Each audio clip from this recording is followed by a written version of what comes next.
Right now, let's shift our attention to what we see and let thoughts emerge as we walk.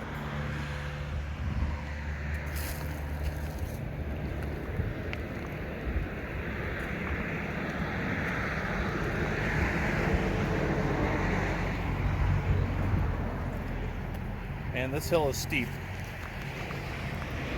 It makes me think about budgeting to make sure that we can get the snow off this hill. And even when we do get the snow off this hill, it's still pretty slippery most of the time. Don't have to worry about that right now though, because it's spring. Man, is it nice to be out of the house.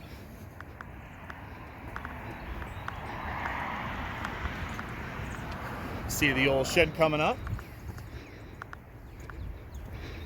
Noticing these little trees here. I don't remember seeing those before. Maybe they were smaller. I'm not sure if they were planted on purpose or if they're just growing.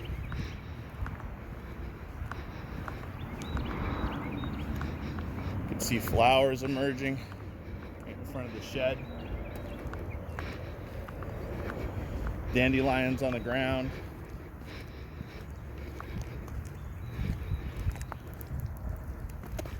Looks like a lot of this brush has been cleared.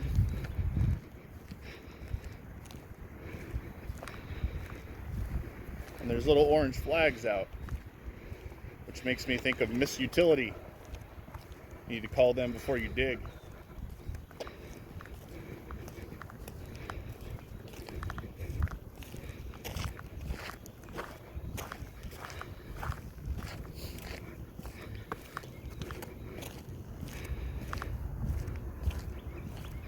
Ah, Davies. It's been a while since I've seen the building. This one. And coming up on the corner here makes me think about all the time that kids have run out the back to do the Easter egg hunt, and seeing all these chips of wood on the ground makes me think of when the tree fell on the corner of the building. Just sort of luckily nicked the top corner instead of taking out a whole wall. And now it's mulch. More flowers back here.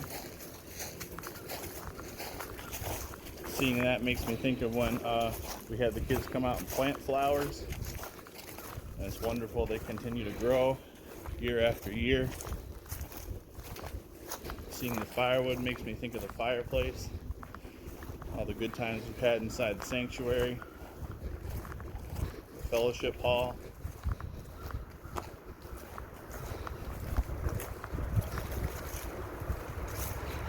Thanksgiving dinners.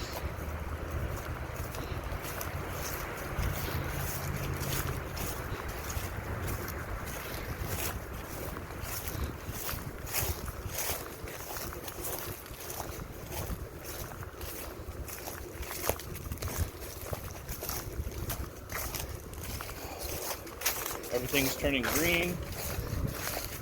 There's still lots of brown around. Signs of fall and winter. Beginning to give way to new life.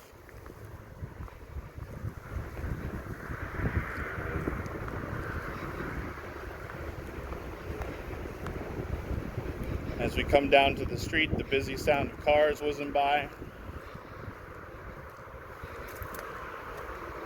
People are getting more active, more busy.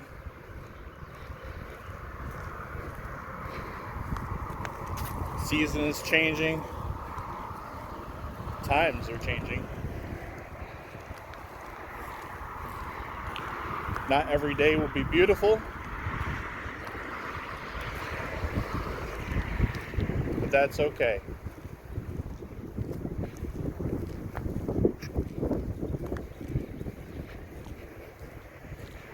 All right, we've just completed one circuit.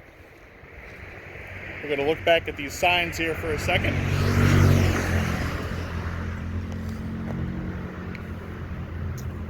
Now I want to talk about the first noble truth. Suffering comes in many forms. Three obvious kinds of suffering correspond to the first three signs that Buddha saw on his journey outside of his palace: old age, sickness, and death. But according to the Buddha, the problem of suffering goes much deeper. Life is not ideal. It frequently fails to live up to our expectations. Human beings are subject to desires and cravings. But even when we are able to satisfy these desires, the satisfaction is only temporary.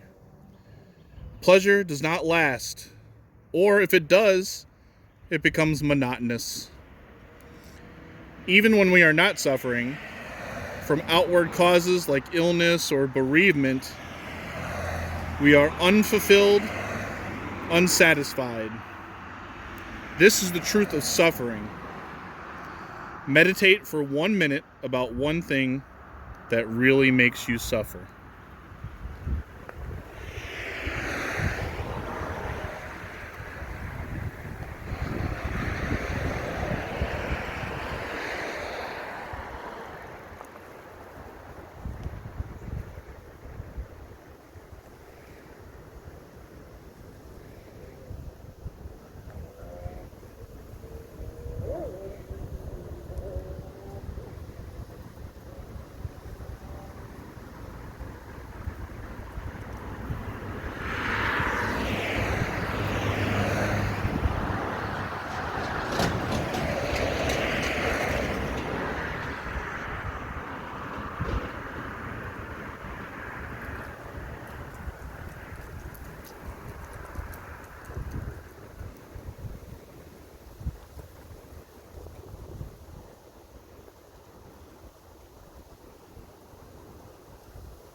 Right now, let's shift our attention away to what we hear and let thoughts emerge as we walk.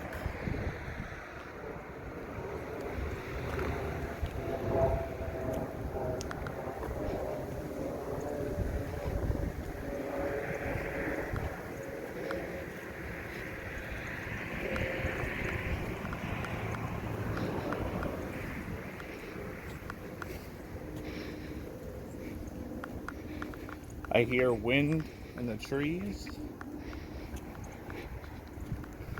I hear the twitter of birds flying, landing on the trees, on the Davies property, and our neighbors' trees.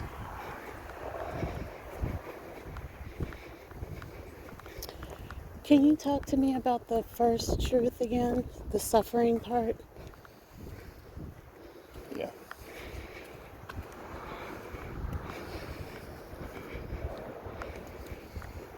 Well, there are things that we wish for that we can't have. And sometimes getting what we want makes us happy, but it doesn't last forever. And so, we're always running in a cycle between good times and bad times. But for the most part, and for most people on this planet, their experience is mainly centered around avoiding suffering. Do you welcome suffering? That's a good question. No, I try to avoid suffering.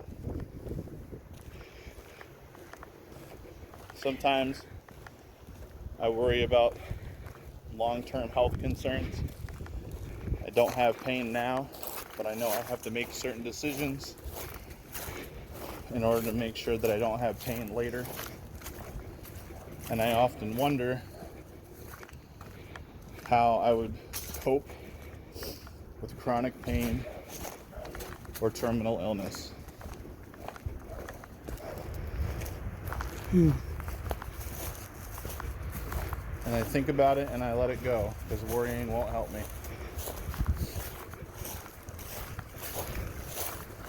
But I know that the longer I live, higher the probability that I'll be suffering more and more.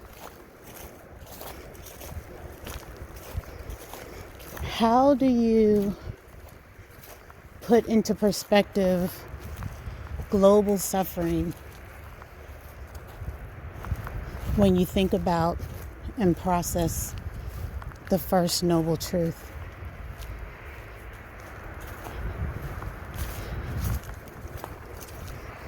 Well,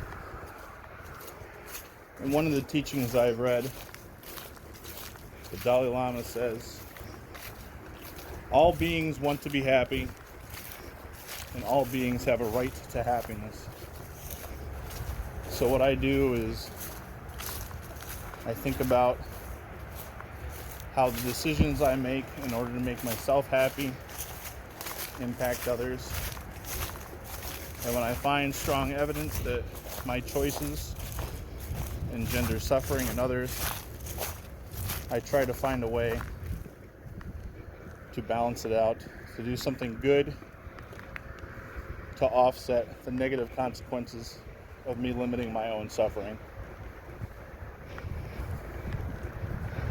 What are the negative consequences of you limiting your own suffering? What does that mean? Take, for example, purchasing an iPhone.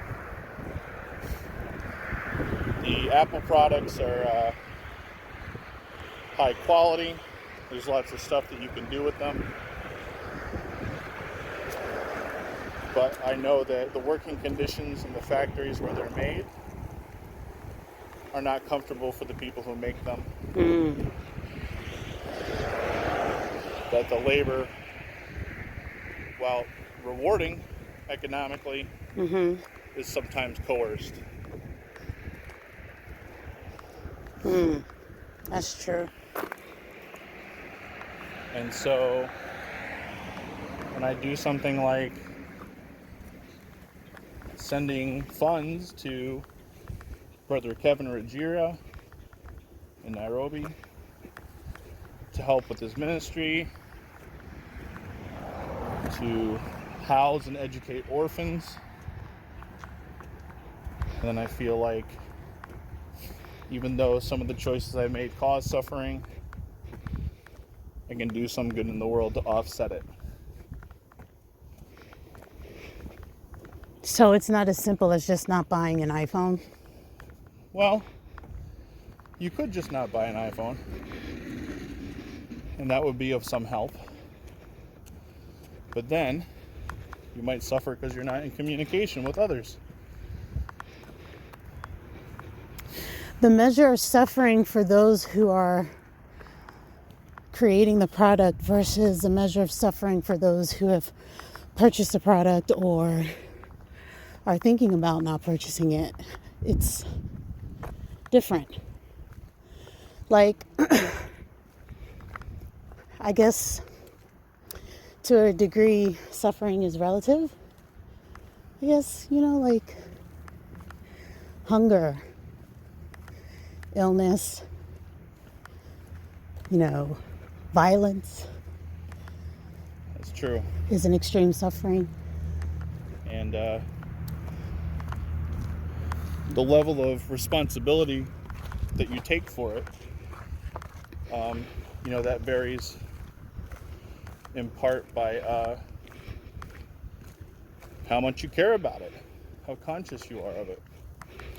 Yeah. So there's a lot of people out there who, you could find a good cause to give money to, buy an iPhone, and not really care about the people who made it or the suffering they're going through, or even be conscious of that. And it'll be true that you're doing some good in the world, but it's important to be as intentional as possible when you're weighing the good against the bad, and what your personal role is in it.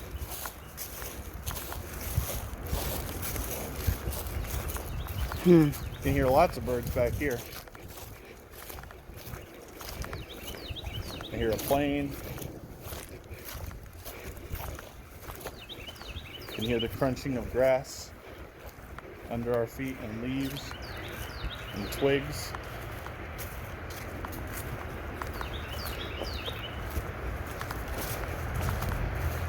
You can hear the sound of my own breath.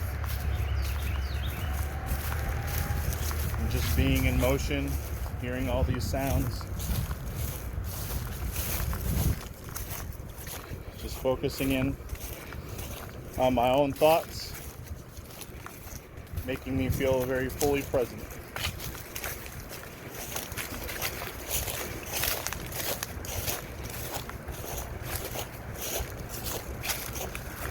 If you're walking right now, I hope that you're walking safely and that you're thinking about all the sounds that you're hearing around you.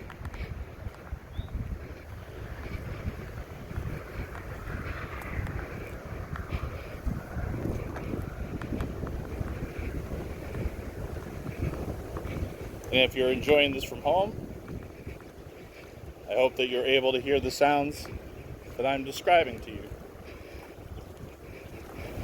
to help put you here in this moment with us.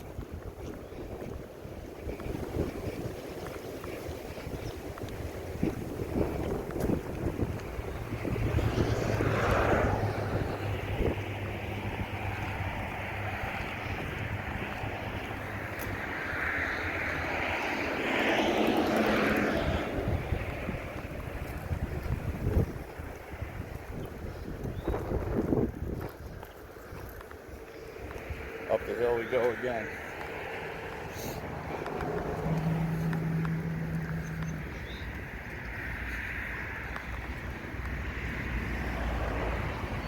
Hearing pretty much the same sounds as I did in the last circuit.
All right, we're going to stop for a second and talk about the second noble truth. The origin of suffering. Our day-to-day troubles may seem to have easily identifiable causes. Thirst, pain from an injury, sadness from the loss of a loved one. In the second of his noble truths, though, the Buddha claimed to have found the cause of all suffering. And it is much more deeply rooted than our immediate worries. The Buddha taught that the root of all suffering is desire. This comes from three forms, which he described as the roots of evil, or the three fires, or the three poisons. These are the three ultimate causes of suffering: greed and ignorance, or delusion, hatred and destructive urges, desire. Right now, let's shift our attention to these three questions and let thoughts emerge as we walk. What is something that you want that you can't have?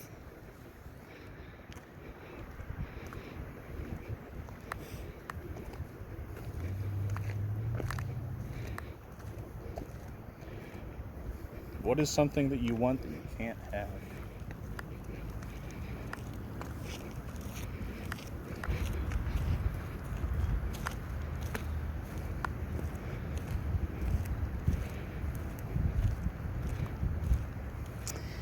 I don't know if I'm rejecting or blaspheming the teaching of Buddha, but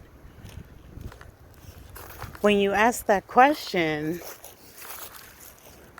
I don't have anything because I've learned about the law of attraction and the power that comes from meditating and manifesting what you want. So when I think about the answer, when I think about the question and I think about my answer, I'm at a place of nothing. There's nothing that I desire that I can't have, because I know that if I activate the laws of attraction, I'll get it. But it seems like listening to the second noble truth, listening and processing Buddha's teaching, I'm all wrong with that. I shouldn't be desiring anything, and I'm greedy and self-centered. Well, all human beings have a right to be happy, and all human beings want to be happy. Okay. So having desires is normal and healthy. But the other day you told me that after you're gone, you want there to be a hologram of you. You remember that? Yeah. Can you remember why you told me you wanted to have a hologram of yourself? Yeah, because I want to be remembered. I want my children, my grandchildren, my community. I don't want to be forgotten. Oh my gosh, is that egotistical of me? Well, I don't mean to be egotistical. desires are natural. They're part of being human. And it would make you happy to not be forgotten, right? Right. But what if you don't get the hologram?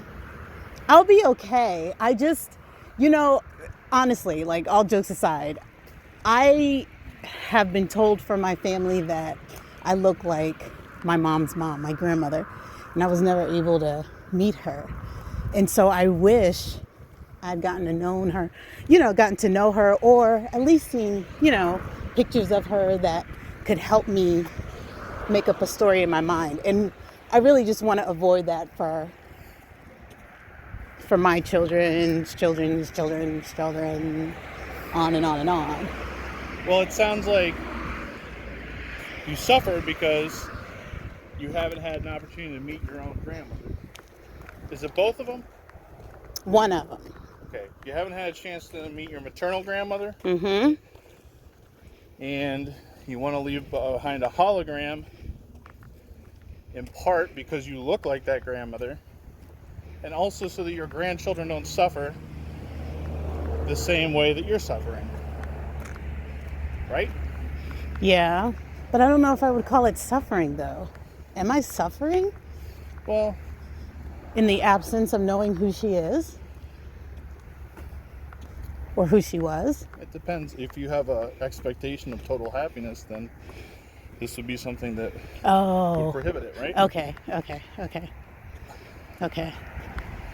So, but what if it was something else? Something more important? You could have another unfulfilled desire that really impacts how you live every way in your life. True. But that's okay, because it's going to bring us to the third noble truth. But what were the other two questions? Oh, you know what? Let's keep walking. Okay. What was something you stressed out about that was ultimately unimportant? What was something you stressed out about and was ultimately unimportant, you suffer for no reason, worry, and then you didn't have to worry at all.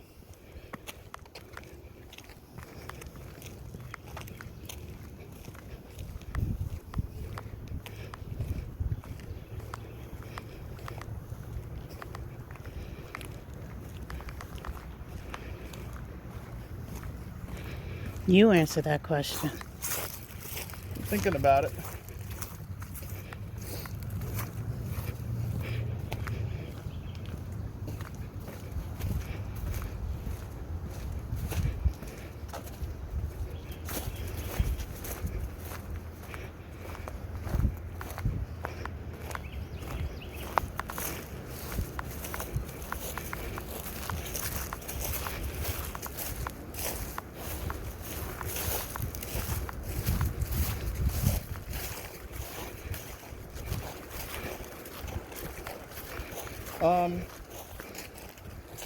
Something from about this time last year. Friday the 13th was the last day of normal instruction in Prince George's County. And we were told to give students 2 weeks worth of work. And there was a scramble to make sure that they had that. And then we were told to keep teaching from home. And then after 2 weeks, when we were supposed to come back, they told us we weren't coming back, that the teaching we had done over break didn't count for anything, and that any work we assigned could be extra credit. So I spent a lot of time coping with an emergency, only to find out that all of my colleagues who did nothing have made a smarter choice. To do nothing? To do nothing. And I suffered because I was trying to maintain the same level of expectation and excellence in an emergency when there was not adequate support for that. So it ended up being myself and, in truth, my students who suffered, because I was telling them to do stuff when they probably should have just been laying back and seeing what happens next.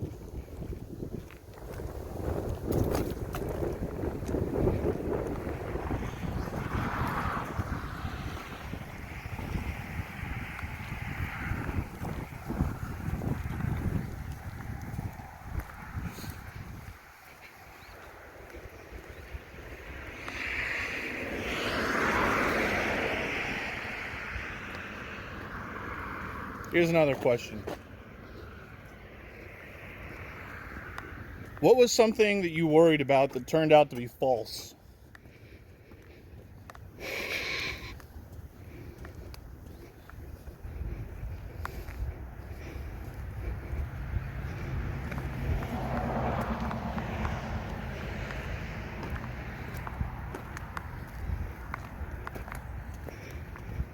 What was something that you worried about that turned out to be false?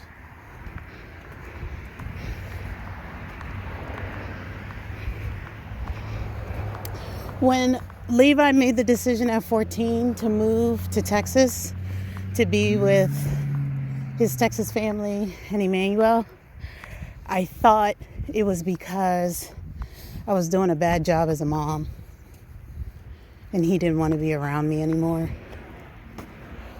And I had the courage to have a conversation with him and expose that insecurity. And he told me I was wrong. He said he just wanted to be with his dad.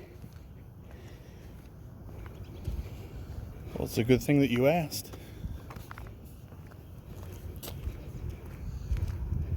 One more question. Have you ever been unable to stop thinking about something you did that was wrong?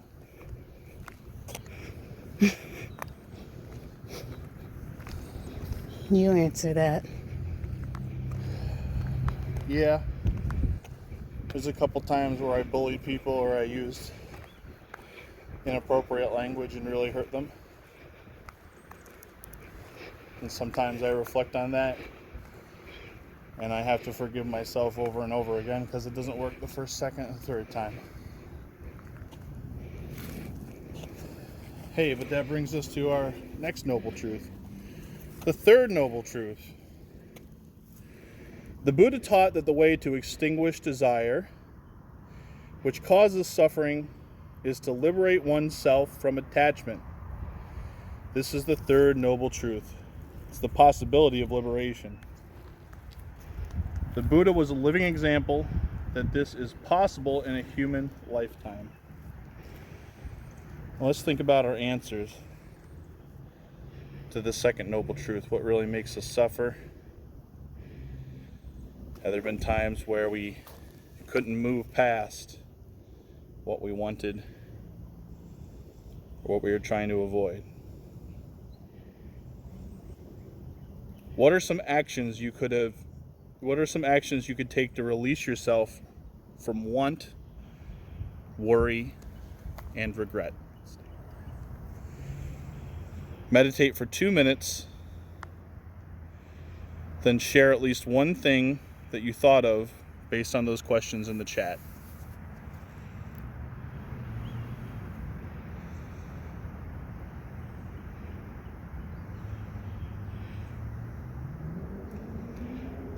Think about your answers from the questions and the second noble truth. What are some actions you could take to release yourself from want, worry, and regret?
All right, we're going to keep walking now, and if there's more ideas that you have, you can share them in the chat.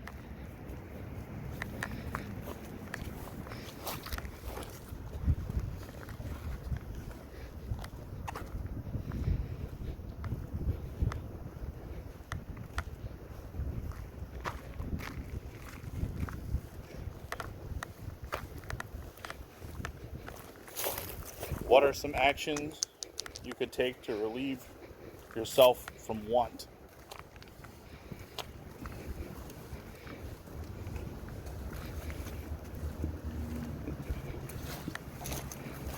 I guess I could fast more.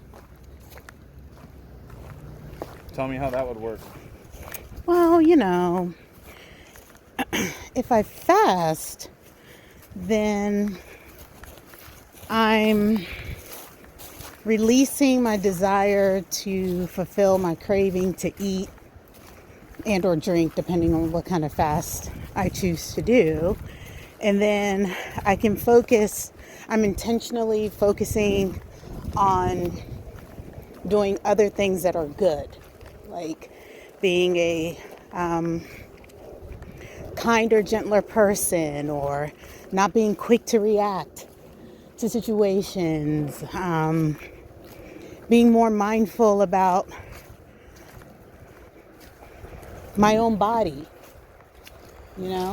I guess if I deprived myself of something that is consistent and major in my life, I can take the time that the thoughts and the time and energy I would otherwise spend on that thing that I am used to focusing on and redirect it to something that can help me not want more, lower my, what is the saying that you say about dialing down desire? Oh, my mantra. Yeah. Dialing down desire demonstrates dynamic dual discipleship.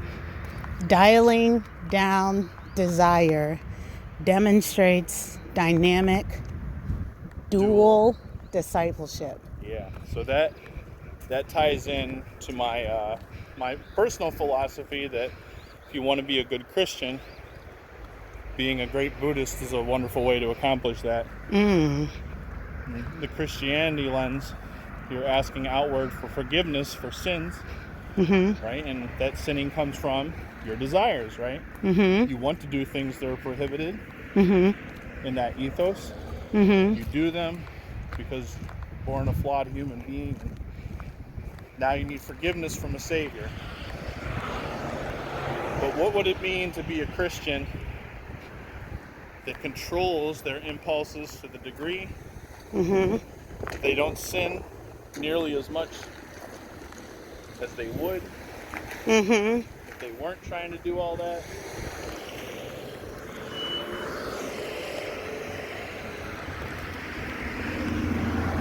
Have a good one.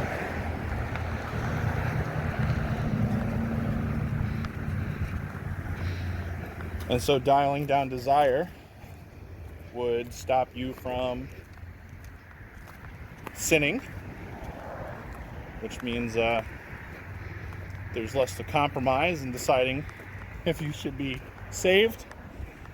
And of course, from the Buddhist perspective, the less you desire, the less you suffer. And if you can surrender your desire, you can escape reincarnation.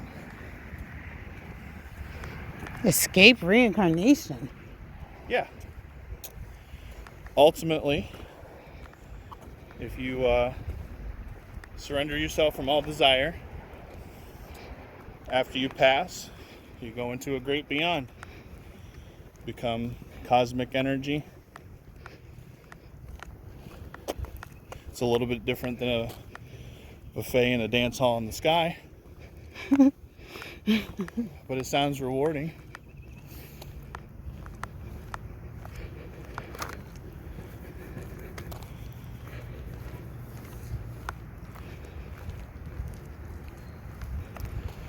What are some actions you could take to release yourself from worry? I think I do a pretty good job with that. I try not to be too worried. I plan for the worst, hope for the best, and remind myself that I'm not in control when I'm not in control. And even when I am in control, I'm not in control.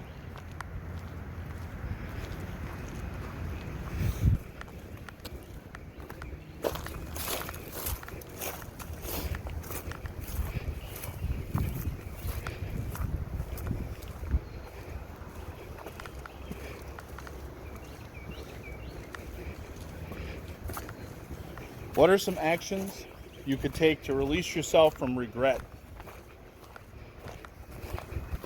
Forgive. Forgiveness is powerful.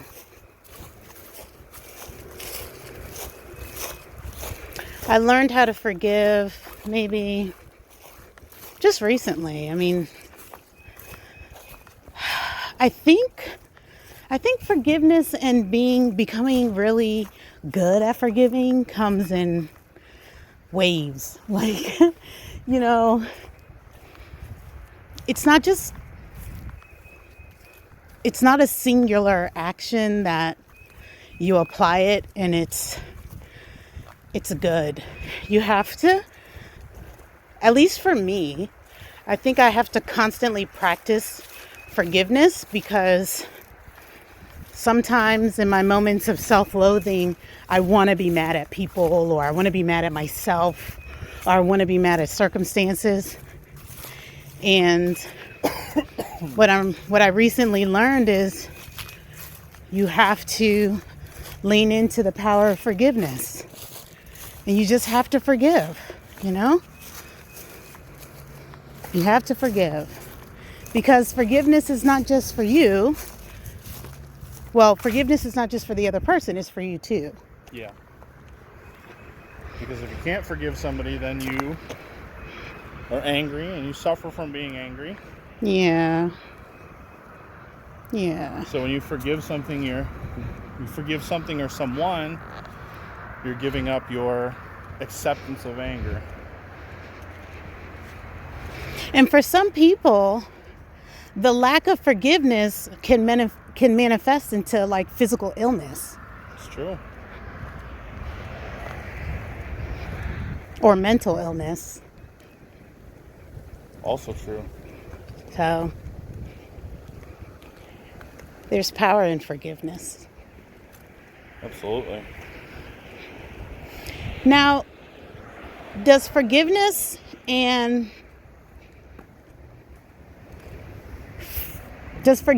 forget go hand in hand?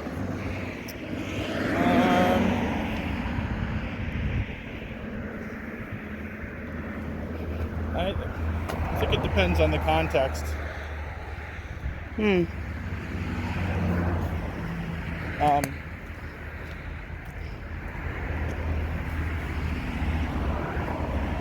Disallowing someone to put you in a situation where you're going to suffer is a smart thing to do. And trusting somebody who has made you suffer afterward is a brave thing to do. But it might also be foolish if you end up getting hurt again.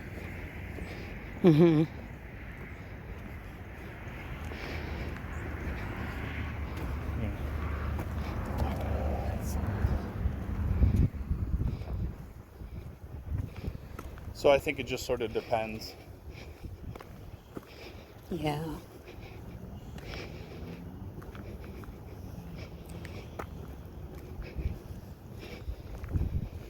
What would Buddha say, though?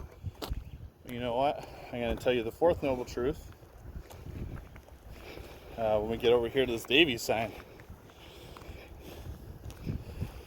The fourth noble truth is a recipe on how to escape suffering. You know, I was thinking about when you said before about fasting. You could learn to control your desire by starving your body and causing suffering, and then focusing your attention on it and trying to gain control over it. And when Buddha started his quest and teachings, the teachers that he found were ones that deprived themselves of worldly goods, and he almost starved himself to death. But then he had a realization that this wasn't going to liberate him. And so he came up with some new teaching based on his experience. And those teachings are the Four Noble Truths, which I'm going to get to in just a second. But in contrast with the idea of fasting, when I went to the Cloud Temple in South Korea, we were able to stay the night, and we were able to enjoy a meal with the monks. So the monks had a cafeteria in one of their buildings, and a few of the brothers were in the kitchen making food, and they basically had a little buffet. And the rule was that you take one plate and you fill it with as much as you want, but you couldn't have a second helping.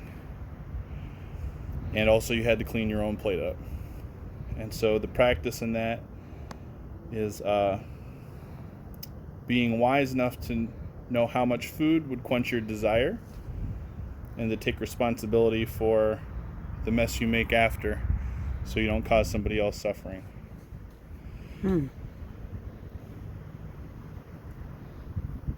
The fourth noble truth, the final Noble truth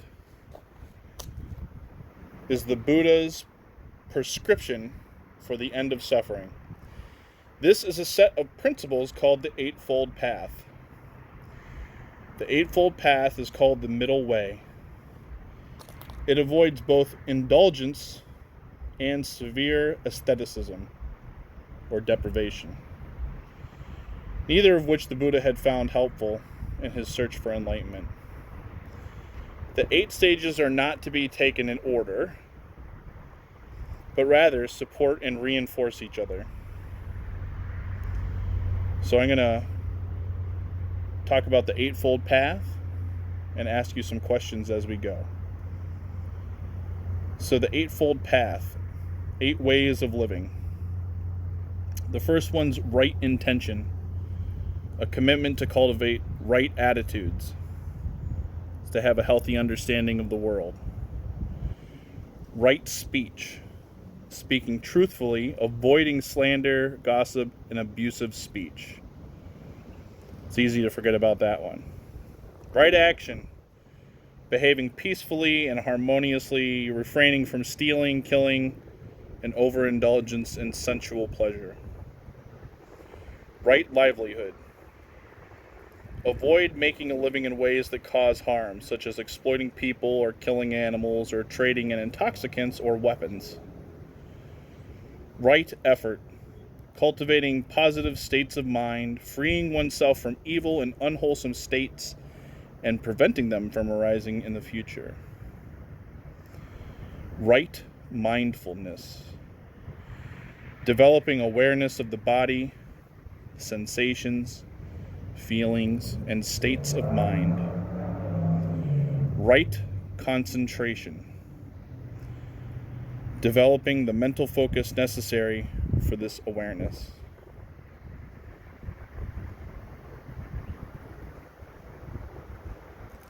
So now we're going to walk again, and I'm going to ask you questions as we walk to help you conceptualize the Eightfold Path.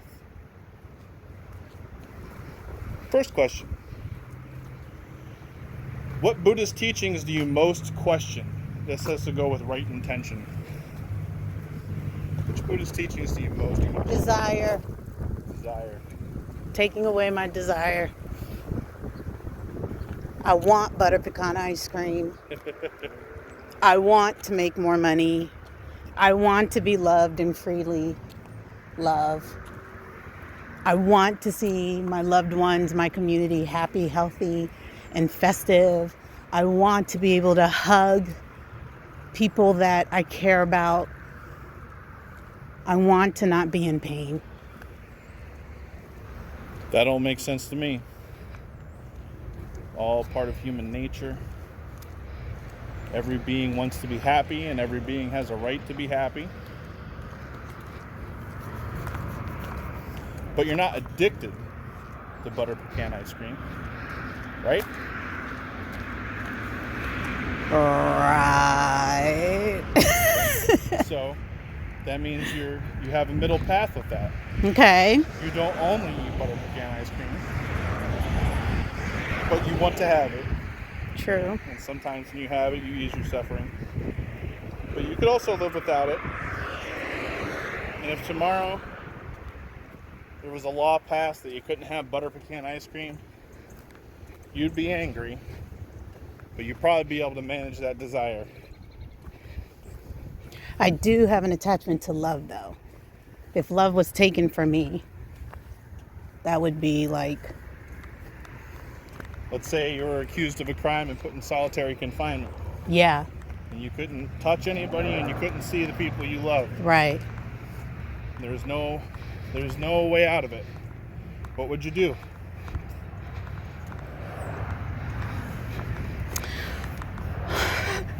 You know, the enlightened part of me says, I'd be like Buddha and dial down my desire and want for nothing. But the realist part of me would search for ways to end it all.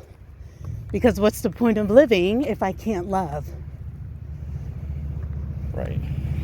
So maybe that's my juvenile spiritual walk talking. I need more training. I'm not there yet. Right. Well, nobody starts on their first day as a full Buddha. Yeah. You got to practice a lifetime and maybe multiple lifetimes. That's the expectation. Yeah. You know, Buddha was able to do it in one lifetime. So the teachings go. Yeah. But there's the practitioners who are alive today that are really advanced. Some of them aspire not necessarily to end their reincarnation, but to continue to come back to help liberate others. That's powerful. It is powerful. Dang. I've never thought about coming back to liberate others. Yeah. Oh my gosh. Who would I be today if my goal was to die, come back and liberate others? Oh my goodness. Well, it would change maybe the way that you prioritize everything. Absolutely. But I think to go back to that point, if you were sitting in a prison cell and in total isolation, you're contemplating ending your life, one thing that you could do to save yourself is to try to give up love. Which wouldn't be easy. Oh my gosh. But it could take you to a different level. What are you saying, man? Oh. I'm just saying that could be a strategy for survival. Now let's consider another question. Yeah, let's move on. What attitudes must you adopt to eliminate suffering? You can answer that one. I'm still thinking about this give up love suggestion.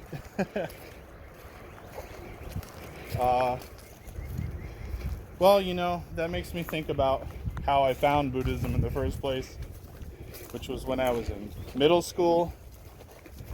My grades in math were low for 6 quarters in a row. I was failing math in 6th and 7th grade.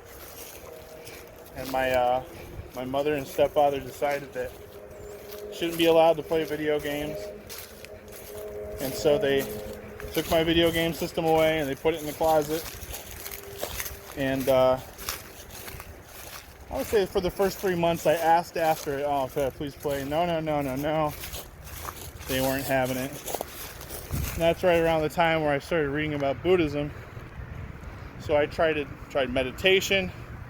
I thought about the game system. I thought about wanting to play. And then I told myself, you don't need this. You can do other things to be happy. And I was able to eliminate my suffering, this punishment, because I wasn't performing well in class. And then when my grades came up, they mentioned to me, oh, you can have your Genesis back. And I said, thanks. And then I left it in there for another 2 weeks. They were mad. They were really angry. And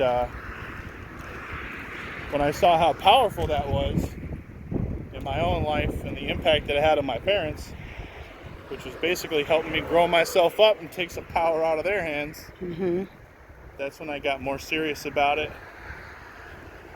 And yeah.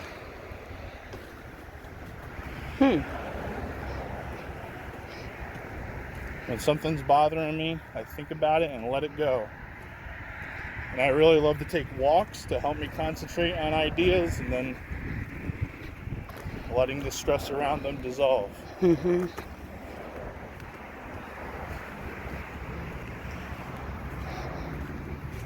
All right. What have you said that causes suffering? Oh, God. What have you said that causes suffering? Causes or caused? Causes or caused?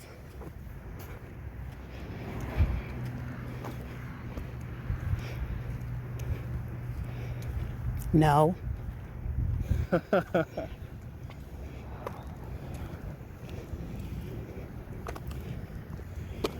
Okay.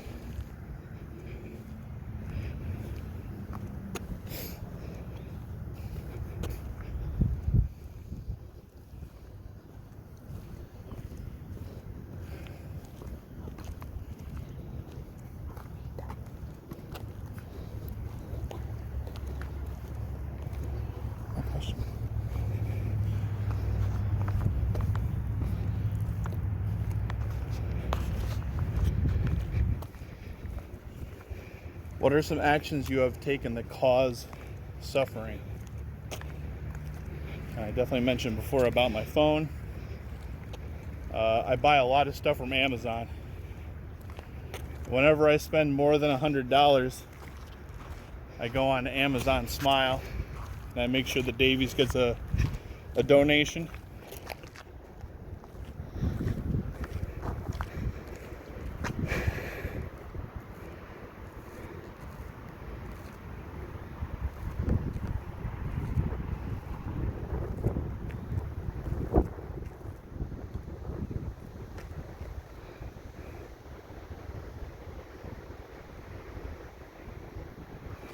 This tree is just so powerful, you know. One of the unique characteristics of Davies and the property are the trees. And I almost feel like if each tree could talk, they would have a story to tell. And contemplating suffering, desire, the absence of either or, being in a place like this right now kind of puts it all into perspective, you know? Absolutely. And what you're saying makes me think about when we begin our services and reflect on the people who worked this land, who were enslaved, and the Yeah. native people who owned this land that was taken from them. Yeah. Generations of stories probably from this land. Lifetimes the trees have seen. And we're part of that continuum. Even though we can't see it, we're all occupying the same place in a different time. I didn't mean to avoid your question. I just was struck by that thought and moment. I have a question for you that makes me think of what you said before about what you said about desire, which is what actions have you taken to fully awaken? Awaken my desires? Fully awaken.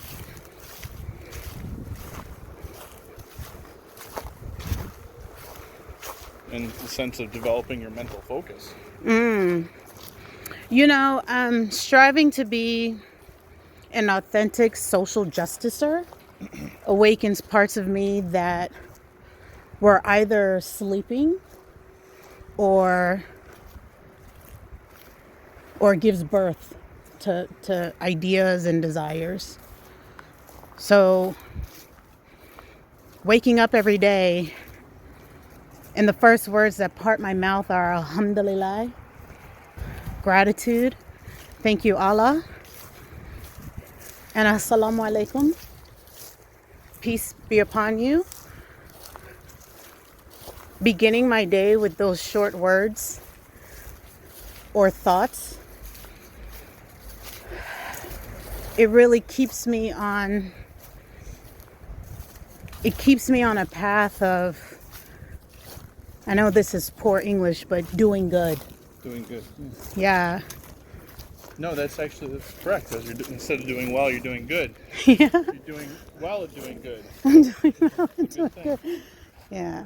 And that relates to the part of the eightfold path about what you do with your vocation, right? So the things that you do don't hurt people professionally, and you're working on projects that are going to benefit people at every scale of human experience. So, and that makes me think of the times when I get a random shout out on Facebook from a bunch of my former students who say how great a teacher I was, or somebody just sends me a random thank you by email, letting me know that I helped change their life in a positive way. So there's a lot of times where that job is thankless, but then there's moments that remind you that what you do can be really transformative.